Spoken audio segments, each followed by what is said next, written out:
A paz do Senhor Jesus para todos. Estamos de volta com a graça do nosso Deus para essa que é a primeira lição desse ano de 2022 da Escola Bíblica Dominical da editora Betel. Estamos numa semana festiva, né? A semana do Natal, mas na vida espiritual não pode ter folga, né? Não pode ter recesso, porque o diabo não tira folga, né? É dia e noite nos acusando e tentando nos fazer parar também. Então ele aproveita momentos como esse, épocas festivas, onde muitos estão dispersos, distraídos, desapercebidos na sua vida espiritual. Então nós não podemos parar, né? Nós temos que prosseguir. E nesse trimestre nós estaremos estudando o livro do profeta Ezequiel. Eu tenho certeza que será uma bênção para a glória de Deus. Se você gostar dessa primeira lição, não se esqueça de deixar o seu like, de se inscrever no nosso canal também, se por acaso você não for inscrito, né? E de divulgar essa obra, de orar por esse trabalho também, tá bom? Deus abençoe a todos. No final do vídeo nós estaremos retornando para fazer os agradecimentos e as considerações finais. Esse livro do profeta Ezequiel foi escrito por volta do ano 590, 570 a.C., né? E é conhecido como o livro das visões, justamente devido às várias visões que Deus deu para o Ezequiel. Além daquela muito conhecida do Vale de Ossos Secos, está lá no capítulo 37, que nós vamos estudar na lição 9 dessa revista, nós vamos aprofundar um pouco mais em outras visões já nessa primeira lição. Então esse livro de Ezequiel, é claro que não se resume só naquela visão do Vale de Ossos Secos, né? Ele tem 48 capítulos e por isso Ezequiel também é chamado de um dos profetas maiores, devido à extensão do seu livro. O subtítulo da revista desse trimestre é O Profeta com a mensagem de juízo, arrependimento, restauração e manifestação da glória de Deus. Juízo fala de justiça e restauração fala de misericórdia, né? E no meio, entre essas duas, está o arrependimento, né? Então, se por um lado Deus é justiça, por outro lado Deus é misericórdia também. O juízo de Deus, a justiça de Deus não anula a misericórdia do Senhor, né? Desde que haja esse arrependimento sincero. E ali o nome do Senhor será glorificado.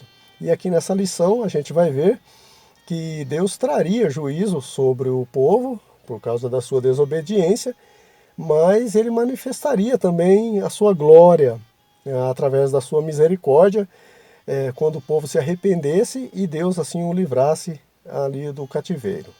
O comentarista dessa nova revista é o pastor Valdir Alves de Oliveira, de Brasília, Distrito Federal, e já no seu cartão de visita, né, que é a palavra do comentarista, ele já dá uma prévia dessa revista falando justamente sobre o papel principal de Ezequiel, que era alertar o povo de Deus, né, transmitindo a mensagem de juízo pela idolatria, o adultério, a apostasia de Judá e de Jerusalém, mas também uma mensagem de esperança, se houvesse esse arrependimento, né, e eles conservassem a fé e a fidelidade ali dentro do cativeiro, né. E, irmãos, isso é fato, né. As consequências pelo pecado são inevitáveis, né, porque Deus é justo, mas o perdão de Deus também está presente quando há esse arrependimento, né, porque Deus é misericordioso também. Pedro disse, né, arrependei-vos e convertei-vos para que sejam apagados os vossos pecados. Também lá no segundo livro de Crônicas, capítulo 7, versículo 14, Deus disse, né, que se o meu povo que se chama pelo meu nome se humilhar e orar e buscar a minha face e se converter do seu mau caminho, então eu ouvirei dos céus, perdoarei os seus pecados e sararei a sua terra. Ou seja, irmãos, as misericórdias do Senhor, elas estão sobre todos, né? Mas devem ser alcançadas. E só alcança aquele que usa o trampolim do arrependimento, né? Aquele que encobre suas transgressões nunca prosperará, mas aquele que a confessa e deixa, alcança a misericórdia, né? Então a primeira lição dessa nova revista inicia falando sobre a chamada do profeta Ezequiel. Hoje nós vamos conhecer o contexto histórico da chamada de Ezequiel a incumbência e a vocação visionária, né, desse profeta, e tudo com base no capítulo 2 desse livro, versículos do 1 ao 5, que é o texto de referência para essa lição. É onde Deus diz para Ezequiel, né, filho do homem, põe-te em pé que eu falarei contigo. Então, entrou o Espírito Santo em Ezequiel, pôs ele de pé e o incumbiu de levar essa mensagem de juízo de Deus sobre os filhos de Israel, que estavam cativos ali na Babilônia por sua desobediência, mas também essa mensagem de esperança quanto ao futuro deles. Aí o tópico 1, ele apresenta um panorama sobre o contexto histórico da vida de Ezequiel. Ele era de uma família sacerdotal, contemporâneo de Daniel e Jeremias, né? E todos foram levados para o cativeiro babilônico, que duraria 70 anos, né? E ali Ezequiel teria profetizado por cerca de 22 anos, né? O povo de Israel, na verdade, eles estavam bem servidos de profetas fiéis a Deus, né? Mas não deram ouvidos à voz de Deus que saiu da boca dos seus profetas e sofreram por isso as consequências. Então Deus estava corrigindo o povo como um pai que bate no filho, mas fala por que o filho está apanhando, né? Então o cativeiro babilônico era como se fosse o cinto de Deus corrigindo o povo. E quantas pessoas hoje também, né, irmãos, que também sofrem consequências do pecado por não dar ouvidos à voz de Deus através do seu pastor, do seu líder espiritual. Não vou ouvir a voz de comedor de arroz e feijão, mas Deus usa comedor de arroz e feijão para pronunciar a sua palavra, não é isso? E muitas pessoas sofrem a consequência porque às vezes é Deus falando através do servo do Senhor e as pessoas não dão ouvidos. E deu certo, né? Pelo jeito, a correção que Deus fez com o povo, porque o povo agora longe da terra natal, está aí no item 1.1, eles sentiram saudades de Jerusalém. O Salmo 137 ele descreve bem o lamento do povo, né? Junto aos rios da Babilônia nos assentamos e choramos, lembrando-nos de Sião. Tem até um louvor também que diz: chora Israel, Babilônia não é o teu lugar, clama ao teu Deus, ele te ouvirá, do inimigo te libertará. Eles eram felizes em Sião e não sabiam, né? Ou não reconheciam isso. Da mesma forma que aquele filho pródigo daquela parábola que Jesus contou, né? Desprezou a casa do pai e só caiu a ficha que ele era feliz e não sabia quando ele jogou tudo aquilo para o alto, né? Irmãos, nós precisamos valorizar, né, tudo que Deus nos tem feito, né, o que Ele nos tem dado, porque depois que perde, só resta chorar as consequências e esperar na misericórdia do Senhor, né? E a melhor dádiva que Deus nos deu é a nossa salvação, né? E como escaparemos nós se negligenciarmos tão grande salvação, não é isso? E também, né, Deus tem nos dado a presença do Espírito Santo, que é um tesouro que habita nesse vaso de barro que somos nós. Por isso que Paulo também adverte: não entristeçais o Espírito Santo com o qual estáis selados para o dia da redenção. Valorize, né? Valorize aquilo que Deus te deu. O item 1.2 fala das exigências feitas por Deus ao profeta Ezequiel. A primeira é se pôr de pé, né, ou se disponibilizar para o chamado, como Isaías, né? Eis-me aqui, Senhor, envia-me a mim, né? Depois Ezequiel tinha que falar no nome do Senhor, né? Quer eles dessem ouvidos ou não, ele deveria falar no nome do Senhor, porque no nome do Senhor há autoridade, né? Jesus disse: em meu nome expulsarão demônios, curarão enfermos. Então, ou seja, Deus chama a responsabilidade para ele, né? Quando nós falamos no nome do Senhor, porque estamos falando de acordo com a palavra do Senhor. Ezequiel também ele tinha que assumir o chamado, né? Fazer a diferença entre o povo como alguém realmente chamado por Deus, porque, irmãos, o líder ele precisa ser forte no Senhor, né? Para levar uma palavra de ânimo e esperança ao povo. Por isso que Deus leva a esposa de Ezequiel, né? Ela parte para o Senhor ali na invasão babilônica, e Deus disse para Ezequiel: engole o choro, você não vai chorar não, mostra pulso firme, tá? Porque, irmãos, lá em Provérbios, né, diz, né, que se te mostrarem frouxos no dia da angústia, sua força será pequena, né?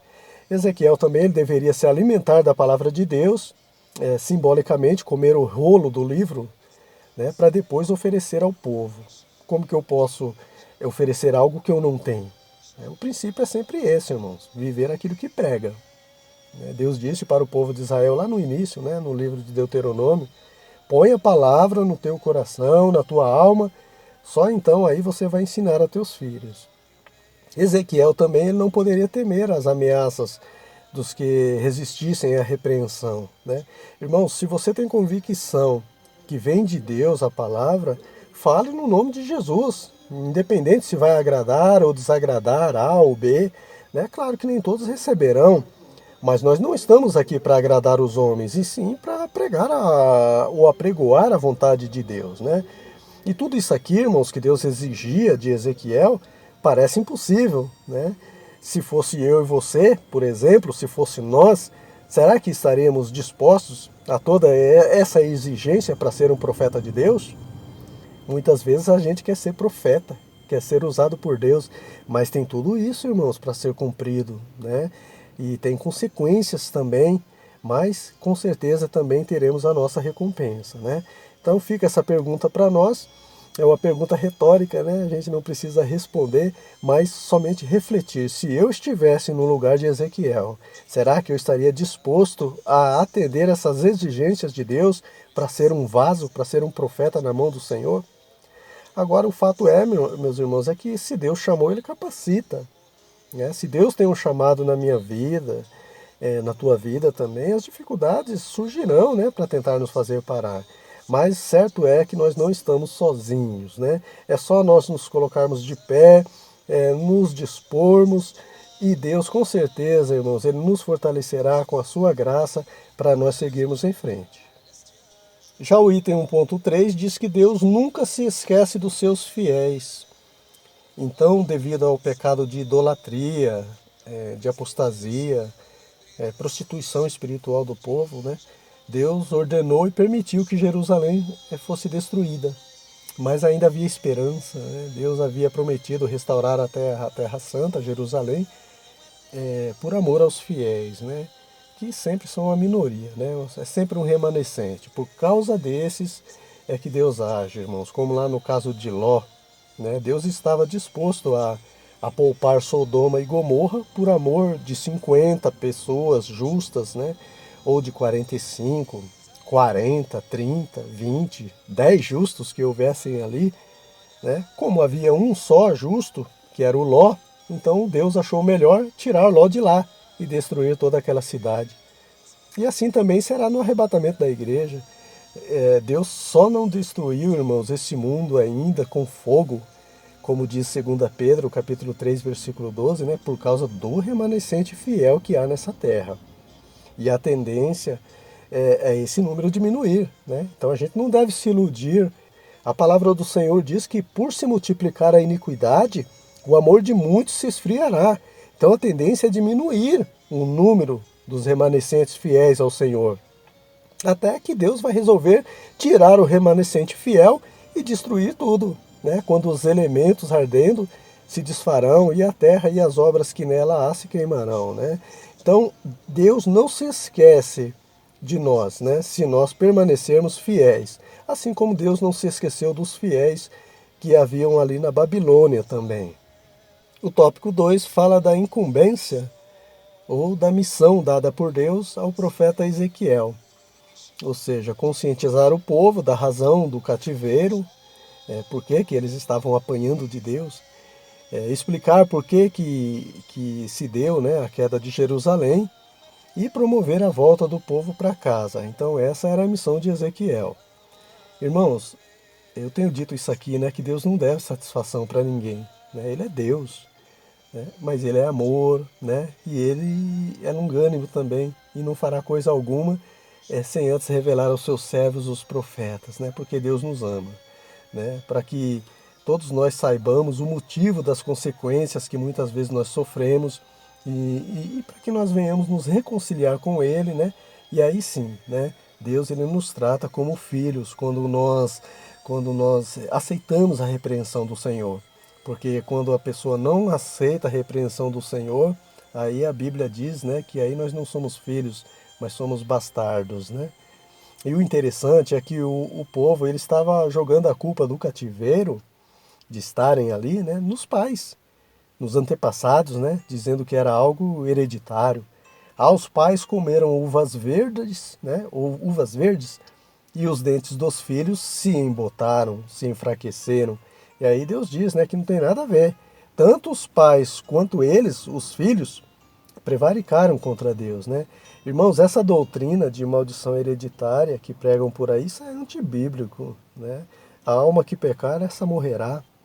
Né? Deus diz nesse livro do profeta Ezequiel mesmo, né? Quando Deus diz que vai visitar a maldade dos pais nos filhos até a quarta geração, é porque os filhos seguiriam a mesma desobediência dos pais. Né? E ainda, irmãos, que o ambiente que nós vivemos, né, seja propício para o mal, ou seja na família, ou seja na nossa vizinhança, ou no ambiente de trabalho, da escola, Deus nos deu o intelecto, Deus nos deu o espírito humano, que temos capacidade de raciocinar, a capacidade de escolher entre o bem e o mal. E no caso da submissão aos pais, ela é condicional, irmãos. Né? Desde que aquilo que os pais requerem dos filhos não vá na contramão da palavra de Deus. Né? Então, se por um acaso a pessoa seguir o pai na desobediência à palavra de Deus, ele vai colher a consequência também. Né? Então ele tem que se afastar dos caminhos dos pais se os caminhos dos pais não estiverem em acordo com a palavra de Deus. O item 2.1 diz que Deus usa quem ele quer. Ninguém é chamado por méritos próprios, né? Deus chama as coisas loucas deste mundo para confundir as sábias, as fracas para confundir as fortes, as vis e desprezíveis para aniquilar as que são, para que nenhuma carne se glorie diante dele, né? O processo seletivo de Deus é diferente dos homens, né? Os homens escolhem os melhores, né? Deus escolhe aqueles que são desprezados, né? Ele escolhe os incapacitados e os capacitam. Né? Então, se alguém se acha capacitado devido ao conhecimento teológico ou outro motivo, Deus só usa se essa pessoa descer no degrau da humilhação. Né? Foi assim com Paulo, né? Ele mesmo disse, se alguém devesse se sentir digno, esse alguém era eu. Eu era circuncidado no 8º dia, eu era da linhagem de Israel, da tribo de Benjamim, hebreu de hebreus, segundo a justiça que há na lei, eu era irrepreensível, mas o que para mim era ganho, eu reputei perda por Cristo. Considerei todo o meu conhecimento como esterco, para não tê-lo como justiça em meu favor, né? Mas a justiça pela fé em Cristo. Então, irmãos, Deus não está sujeito a regras nenhuma, né? Deus não está sujeito a nada. Ele pode até usar o sábio, sim, e o entendido, desde que ele se humilhe, como Paulo, né? E reconheça que sem Deus a pessoa nada é.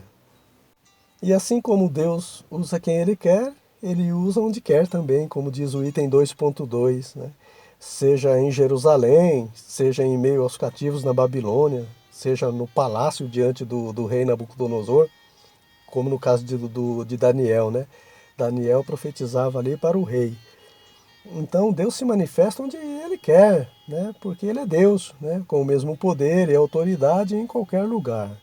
Quando os sírios desafiaram o povo de Israel a pelejar no vale, né? Usando como argumento que Deus, o Deus de Israel, ele era Deus só dos montes e não dos vales. Aí Deus disse, pois então eu vou entregar toda essa multidão de sírios nas mãos de Israel, né? Lá no vale, para que eles saibam que eu sou Deus, né? Nos montes, nos vales, em qualquer lugar. Né? Deus tem todo o poder, irmãos, no céu, na terra, Ele é Deus em Israel, Ele é Deus lá no Egito, Ele é Deus na Babilônia, Ele é Deus em todo lugar, né? Então, se Deus te prometeu abençoar em outro país, né?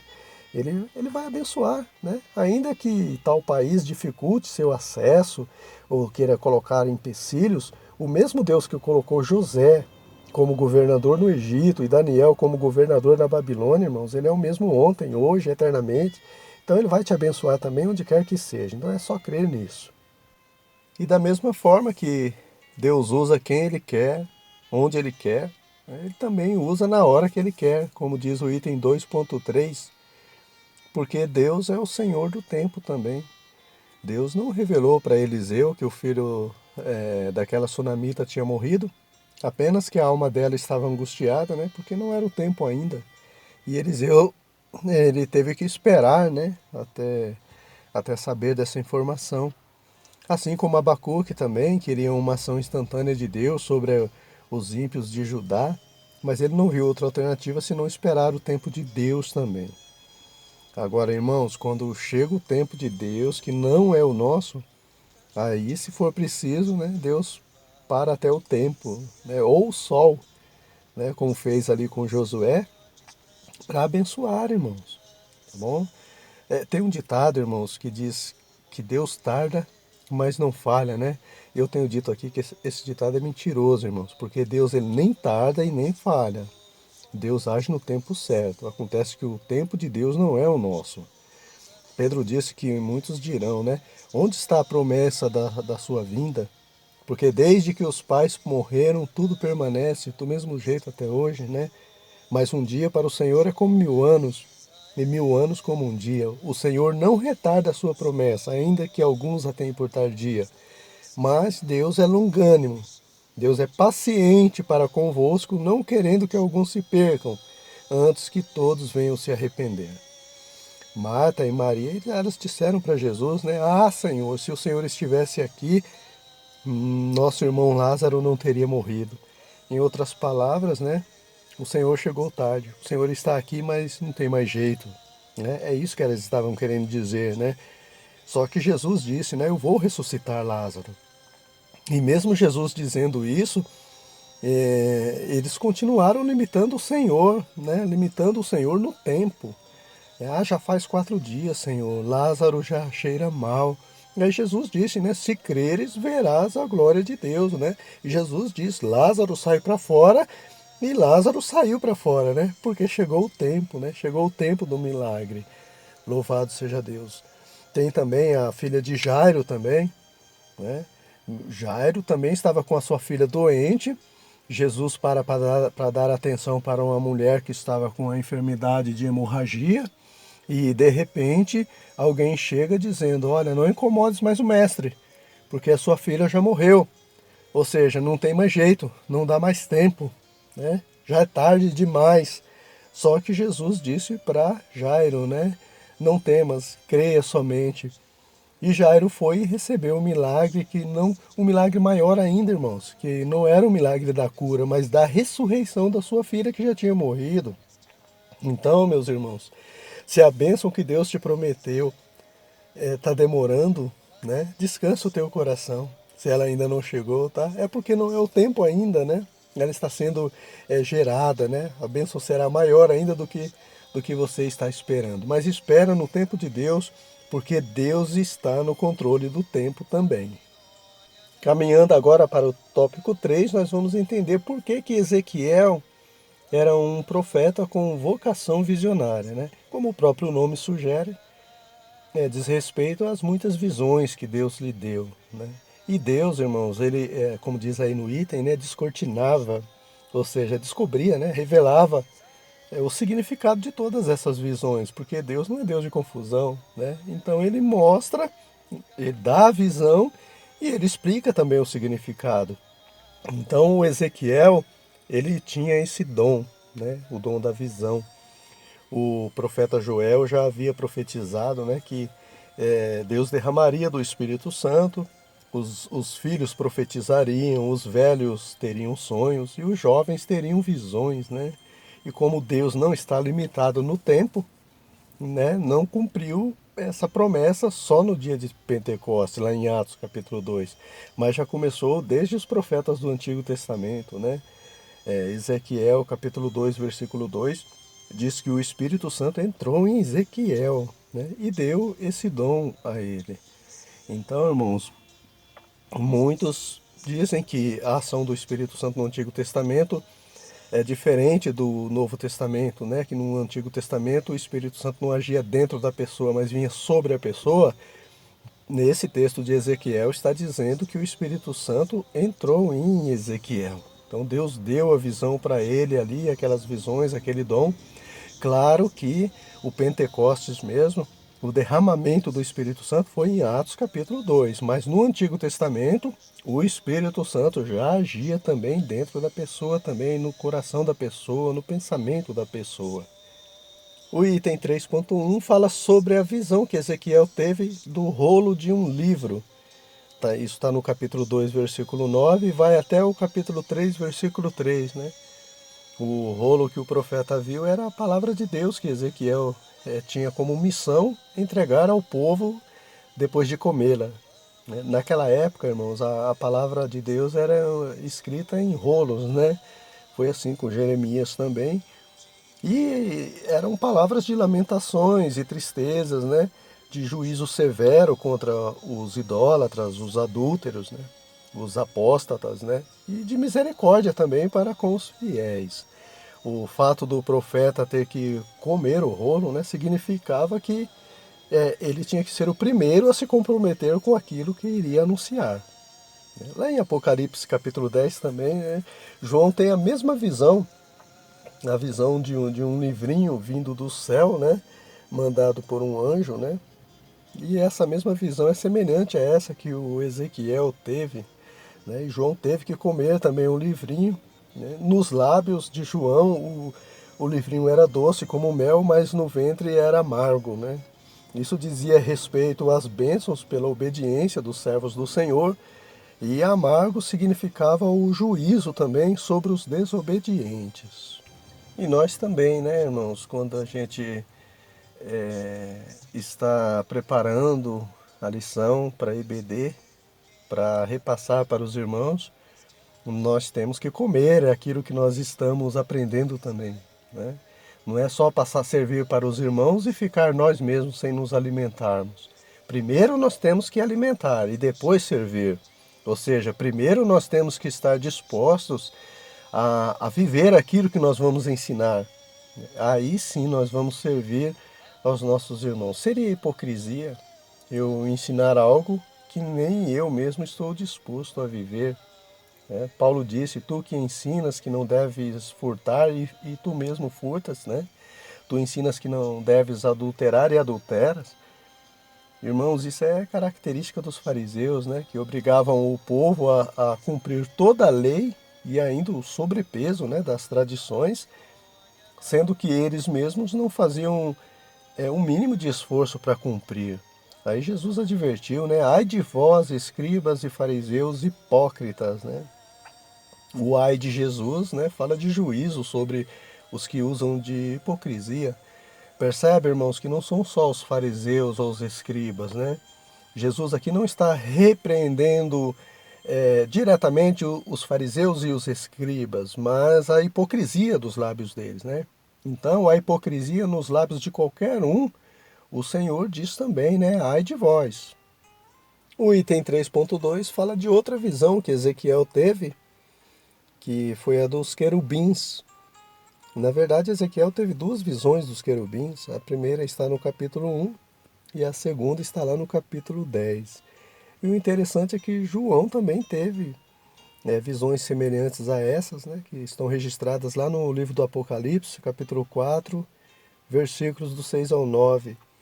Só que ali na visão de João eram os adoradores de Deus, né? Irmãos, esses adoradores eles tinham uma descrição assustadora, né? Só que Deus não olha a aparência exterior, né, no verdadeiro adorador, mas o interior do coração. Agora, esses querubins que Ezequiel viu são seres angelicais, né? São guardiões. Lúcifer teve o privilégio de ser um deles, né? Mas jogou tudo para o alto. Lá no Éden também, Deus colocou dois querubins para guardar o jardim, para que o homem que fora expulso do jardim do Éden não comesse da árvore da vida.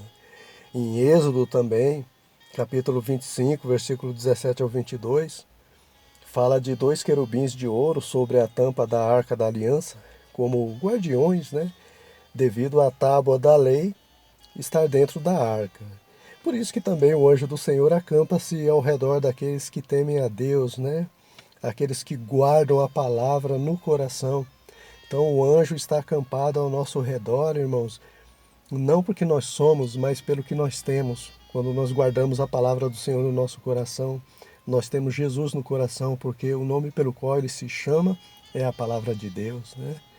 Irmãos, só que na visão de Ezequiel, né, os querubins que apareciam né, como brasas de fogo ardente, né? Eles anunciavam aos exilados, aos cativos na Babilônia, a glória e a santidade de Deus, né? Ou seja, ainda que as visões sejam semelhantes, né, nem sempre o significado é o mesmo. Pode acontecer do significado ser o mesmo, mas nem sempre, né? Cada uma delas pode ter um significado específico, diferente, né? Então, se nós formos contemplados com alguma visão celestial, nós temos que fazer como Daniel, né? Dobrar os nossos joelhos e buscar em Deus a revelação. Para encerrarmos, o item 3.3 fala da visão de juízo e restauração do povo de Israel, que está no capítulo 11. Ou seja, a justiça e a misericórdia de Deus em ação, né? Já que a manifestação do juízo de Deus não significa que ele deixou de amar o seu povo, de maneira nenhuma, né? Deus repreende e castiga todos quanto ele ama, né? Então, o juízo de Deus significa que Deus ama o seu povo. Tanto que Deus revela a sua justiça e a misericórdia também com o povo através do profeta Jeremias também, não foi só Ezequiel não, né? Que era, como nós já dissemos, né, um contemporâneo de Ezequiel. Jeremias, né, Ezequiel e Daniel, os três foram juntos também levados cativos para a Babilônia juntamente com o povo. E quando alguma profecia, ou algum sonho, ou alguma promessa de Deus se repete, irmãos, biblicamente é como uma confirmação de Deus que ele se apressa em fazer aquilo que ele está prometendo. Como naqueles 2 sonhos de Faraó, né? 7 vacas gordas e 7 vacas magras. As 7 vacas magras engoliram as 7 vacas gordas. E depois 7 espigas boas e 7 queimadas. As espigas queimadas engoliram as boas, né? Então as 7 vacas gordas e as 7 espigas boas significavam 7 anos de fartura, e as 7 vacas magras e as 7 espigas queimadas significava 7 anos de fome, que ia ser maior do que a fartura que teve nos 7 anos anteriores, né? Então, o fato ali de Deus repetir o sonho em Faraó, José disse que era porque Deus estava se apressando em cumprir aquilo que ele estava prometendo, né? Então, meu irmão, minha irmã, se você recebeu promessa duplicada da parte de Deus, pode ir preparando o culto em ação de graças, porque a bênção está perto. Amém, meus irmãos? Chegamos ao final dessa primeira lição. Eu espero ter contribuído tanto com a edificação espiritual, quanto com o preparo da lição de vocês. E se você gostou desse vídeo, não se esqueça de deixar o seu like, tá bom? De fazer sua inscrição. Toda semana nós estamos divulgando essas pré-aulas de cada lição da escola dominical. E se Deus nos permitir, na próxima semana nós estaremos de volta estudando a lição de número 2, sempre falando nesse trimestre sobre o livro do profeta Ezequiel. Deus abençoe a todos, tenha uma ótima aula na IBD da sua igreja e até a próxima semana, se Deus assim nos permitir.